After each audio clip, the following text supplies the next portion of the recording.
नमस्कार मित्रांनो, आज पुन्हा एकदा आपण एक नवीन संत त्यांचा लिखित अभंग आणि त्याचे विवेचन घेऊन आपल्या समोर सादर झालेलो आहोत। आजचा आपला अभंग हा संत तुकाराम महाराज लिखित आहे। या अभंगामध्ये संत तुकाराम महाराज जीवाला म्हणजेच माणसाला काय कर म्हणजे तुझं जीवन सार्थक लागेल हे अभंगातून सांगत आहेत। तर चला करूया प्रत्यक्ष अभंगाला सुरुवात। अवघी मिथ्या अटी राम नाही जव कंठी, सावधान सावधान सांडी संकल्पी है मन। सांडिले जे मांडे आग्रह उरला काळ दंडे। सावधान सावधान सांडी संकल्पी है मन। तुका म्हणे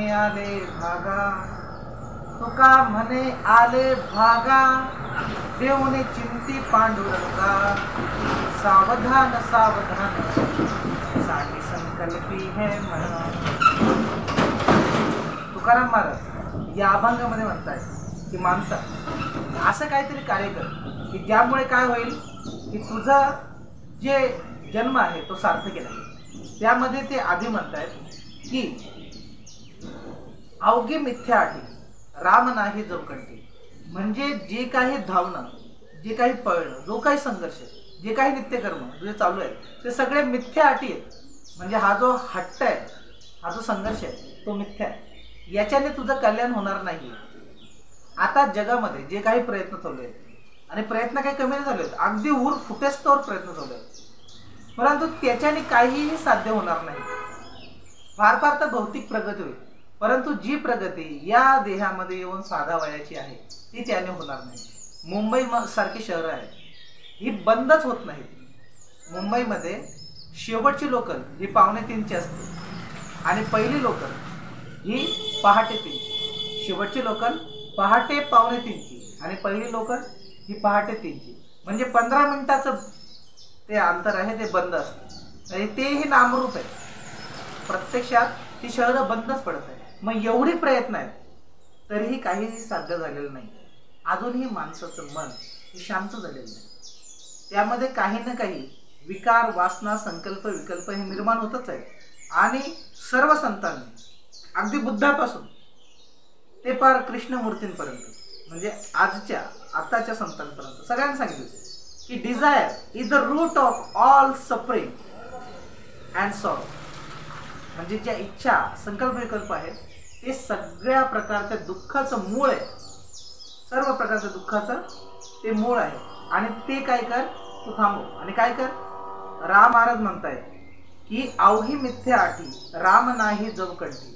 आता हा राम म्हणजे श्रीरामचंद्र नाही, तर राम नाम त्या ब्रह्माचं आपण ठेवलेलं नाव काय, राम ब्रह्म, आधी ब्रह्म एकवे, तो ब्रह्म ज्याच्यापासून या सर्व सृष्टीची निर्मिती आहे, तो त्याचा ठेवलेलं नाम म्हणजे राम, सत्स्वरूपी राम आहे। त्याचं नाम तुझ्या कंठामध्ये धारण कर, असं कोण म्हणताय? संत तुकाराम महाराज म्हणतायत की ते राम नाम तुझ्या कंठामध्ये धारण कर।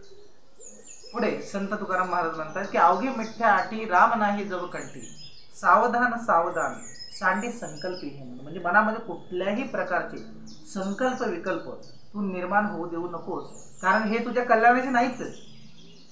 हे संकल्प, विकल्प तुझी प्रगती साध्य करणार नाही। झाली तर भौतिक प्रगती, परंतु शरीराचं कल्याण नाही, जन्माचं सार्थक होणार नाही। आणि म्हणून ते काय बोलतात की सावधान सावधान। एक सहज उदाहरण म्हणून सांगतो की ॲथेन्स नावाची नगरी होती, ॲथेन्स नावाचं शहर। तेथील राजाचा मुलगा सिकंदर हा नवीन राजा झाला होता आणि त्यांनी असं ठरवलं की या माझ्या पित्याने ठेवलेल्या राज्यामध्ये मी समाधानी का असावं। मी या राज्याचा विस्तार करेन आणि काय करेन तर संपूर्ण जग जिंकेल। जग म्हणजे त्या काळचा माहीत असणारा भूगोल, जग म्हणजे त्या काळचा माहीत असणारा जो भूभाग आहे तो मी जिंकेल, असा त्याने संकल्प केलेला आहे सिकंदराने। आणि तो जग जिंकण्यासाठी निघालेला जाताना त्याने आपल्या मातेला विचारलेलं आहे की मी तुझ्यासाठी काय आणू। तर त्याने सांगितलं जेव्हा तू भारतात जाशील, जग जिंकत जिंकत भारतात जाशील, तेव्हा गंगा नावाच्या नदीचं पाणी माझ्यासाठी आण। त्याने स्वतःच्या पत्नीला सुसुरू, सुंदर, देखणी, लावण्यवती अशी 20-21 वर्षाची त्याची पत्नी त्याचंही वर तेव्हा 21-22 वर्षाचं होतं. तिला विचारलंय, तिने सांगितलंय की माझ्यासाठी जड जीव आहे, तिथले मोती, सोने, नाणे, हार, अलंकार, आभूषणे आणा. त्याने त्याच्या गुरूंना विचारलेलं आहे की माझ्यासाठी काय आणा, तुमच्यासाठी मी काय आणू. तेव्हा त्या गुरूंना सांगितलेलं आहे की माझ्यासाठी तू काही आणू नकोस, फक्त जेव्हा तिथे जाशील तेव्हा तिथल्या एका आध्यात्मिक पुरुषाला, साधू संताला विचार की काय केलं म्हणजे जीवनाचं सार्थक, काय मिळवलं म्हणजे जीवनाचं सार्थक, हे तू काय कर, नक्की विचार. आणि असा तो सिकंदर या सगळ्या 3-4 माणसांच्या इच्छा घेऊन तो पुढे गेलेला आहे, तर जग जिंकण्यासाठी गेलेला आहे. आणि जग जिंकत जिंकत जिंकत जिंकत तो भारतापाशी आलेला आहे. अतिशय 6-7 वर्षाचा प्रचंड संघर्ष त्याने केलेला, युद्ध केलेलं आहे. आणि अखेर तो त्या भारतातून पोहोचलेला आहे. आणि भारतातही बराचसा भूभाग त्याने जिंकलेला आहे. पोरस युद्ध जिंकलेलं आहे. आणि पोरसचा जे राज्य आहे भारतातलं, सिंधू आणि त्या आसपासचा प्रदेश, आताचा पंजाब प्रांत, हा जिंकून घेऊन तो परत जाण्यासाठी निघालेला आहे. कारण सैनिक कंटाळलेले आहेत. आणि तो त्या डायरीमध्ये लिहून हिशोब करतो की मी एवढा भूभाग जिंकलो, एवढ्या भूभागाचा मी मालक आहे, एवढे सोने, मोती, माणके, रत्ने मी जिंकलेले आहेत, एवढ्या स्त्रिया, एवढे गुलाम मी जिंकलेले आहेत, आणि याचा मी एकटा मालक आहे. आणि तो सगळा आवाजमा घेऊन तो निघालेला आहे. जाताना एक गोष्ट राहिली, गुरुने सांगितलेली, आईने सांगितलेल्या गोष्टी तर जमा झाल्या, पत्नीने सांगितलेल्या गोष्टी जमा झाल्या, गुरुने सांगितलेली गोष्ट राहिली की साधू संतांची भेट घ्यायची राहिली. आणि तो हिशोब करत असताना काय झालं, त्याच्या ताब्यावर त्याचे जो संपूर्ण लवाजमा आहे, त्या लवाजम्यावर काही टोळ्यांनी आक्रमण केलं. आणि मग तो तिथून पळाला. मागची जी भिंत आहे, कापडी भिंत, ती तलवारीने फाडली आणि तो तिथून पसार झाला. आणि त्याला पसार झाल्यावर जिथे तो थांबला होता तिथे प्रचंड असं वाळवंट होतं. त्या वाळवंटामध्ये तो हरवला. एक त्याचा लवाजमा, सैनिक, घोडे, हत्ती सगळे एका बाजूला राहिले आणि तो एका बाजूला झाला. आणि त्या वाळवंटामध्ये फिरत असताना, भटकत असताना त्याला तहान लागली. इतकी तहान की आता पाणी नाही भेटलं तर मरूनच जाईल, जीव निघूनच जाईल, अशी तहान त्याला लागली. आणि मग त्याचा जो कोणी देव आहे, त्या देवाकडे, आभाळाकडे पाहत त्याने प्रार्थना केली की मला देवा पाणी दे, नाही तर मी असाच इथे मरून जाईल. तेव्हा तिथे त्याला एक साधू जाताना दिसला. साधू अर्थातच हिंदू सनातन धर्माचा साधू होता. आणि त्या साधूच्या भाषेत कमंडलू होतं. त्याने ते कमंडलू पाहिलं, त्या साधूच्या जवळ तो गेला आणि त्या साधूला त्याने प्रार्थना केली की महाराज, तुमच्याकडे कमंडलू आहे, त्यामध्ये पाणी दिसतंय, ते पाणी मला द्या. साधू महाराज म्हणाले की हे पाणी मी माझ्या पुरतीच घेतलं होतं आणि आजच्या पुरतीच घेतलं होतं. साधू काय म्हणालेला की हे पाणी मी माझ्या पुरतीच आणि आजच्या पुरतीच घेतलं होतं. जो माझ्या पुरती आणि आजच्या पुरती म्हणजे वर्तमानापुरतीच घेतो त्याचं नाव आहे साधू. जो 7 पिढ्यांसाठी कमवून ठेवतो त्याचं नाव साधू नाही. जो करीत नाही उद्याची फिकीर त्याचं नाव आहे फकीर. तोची खरा साधू, तोची खरा संत, तोच खरा फकीर. जो करत नाही उद्याची फिकीर. चाह गई चिंता मिटी मनवा बेपरवा, जिसको कछु न चाहिए वही शहनशाह. ज्याची चाह गेलेली आहे, ज्याची जी डिझायर्स, इच्छा आहे, त्या संपलेल्या आहेत, तो खरा बादशाह आहे. आणि ज्याच्या इच्छा अजूनही कायम आहे, तो बादशाह असूनही भिकारी. तो बादशाह असूनही भिकारी. त्या भिकाऱ्यामध्ये फरक नाही जो बाहेर माणसांकडे लोटा हलवून काहीतरी खाण्यासाठी किंवा पैसे मागतोय, आणि काही भिकारी मंदिरात जाऊन देवाकडे मागतायत. यामध्ये काही फरक नाही. परवा दिवशीचीच गोष्ट आहे. एका लग्नासाठी, विवाहासाठी आम्ही गेलो होतो. आणि येत असताना आमचे जे काही नातेवाईक मंडळी आहेत त्यांनी सांगितलं की शंकराच्या पिंडीवर पाणी टाकून किंवा ते मध लावून बेलपत्र त्याला चिपकवलं की आणि आपली इच्छा मागायची. मग ती इच्छा तो काही जो शिव आहे, शंकर आहे, भोलेनाथ आहे, ते पूर्ण करतात. तर मी गेली 1 वर्ष 2023-24 या वर्षामध्ये देवाकडे काही मागणंच सोडून दिलेलं आहे. काही मागत नाही. आणि त्यांची इच्छा होती की मी ते मागावं. माझ्या ते मनाला पटलं नाही की देवाकडे आपण काहीतरी मागावं, कारण तो सगळंच जाणतो. तो सगळंच जाणतो की माझ्या भक्ताला काय हवं, मग त्याच्याकडे मागावं का? ती अर्चना, ती विनंती दे असं बोलावं. याचक म्हणून देवाकडं न जाता, देवा तू आणि मी एक आहेस. आपण काय भक्त आहे, आपण काय भक्त. जो विभक्त नाही तो म्हणजे विभक्तच नाही, त्याच्यामध्ये मागण्याचा संबंध झाला नाही, दोन्ही एकच आहेत. तो जाणतो काय हवंय काय नको, आणि म्हणून देवापाशी काही मागू नये असं मला वाटतं. तर त्या सिकंदराने सांगितलं की महाराज, त्या लोट्यामध्ये तुमच्या कमंडलूमध्ये जे पाणी आहे ते मला द्या. तेव्हा साधू म्हणाला की माझ्यापुरतं घेतलं होतं आणि आजच्या पुरतं घेतलं होतं.